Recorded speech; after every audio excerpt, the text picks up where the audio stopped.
Mga kababayan, manatiling nakaalerto sa mga pag-ulan dahil 3 weather systems pa rin po ang nakakaapekto sa bansa. Kaya naman alamin natin ang update ng mga yan mula kay Pag-asa Weather Specialist John Manalo. Magandang hapon, Ma'am Naomi, at ganoon din naman sa ating mga taga-subaybay, shear line ang nakakaapekto dito sa Aurora at Quezon, at yun din ang dahilan kaya magiging maulap at mataas yung tsansa ng mga pag-ulan sa mga binanggit natin na lugar. At dahil sa upward na shift, itong shear line ay maapektuhan na rin yung Isabela.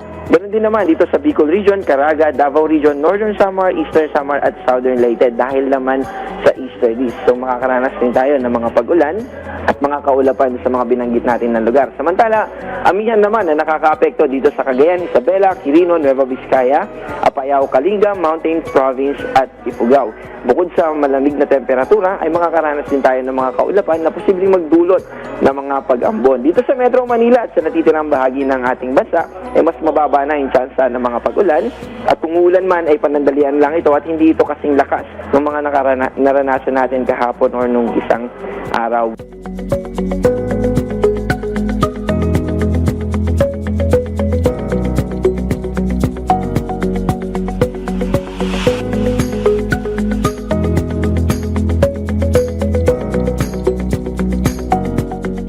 Wala rin tayong minomonitor na low pressure area o bagyo sa loob ng Philippine Area of Responsibility, pero bago matapos yung buwan ng December ay posible na may isa pa na mamuo ayon sa ating forecast in terms of climatological data at sa ating seasonal forecast. Pero that doesn't mean na 100% magkakaroon talaga ng bagyo. Hopefully ay wala nang mamuo, pero posible din na wag naman sana ay lumagpas din dito, umabot ng 2. Patungkol naman sa ating update sa mga dam information,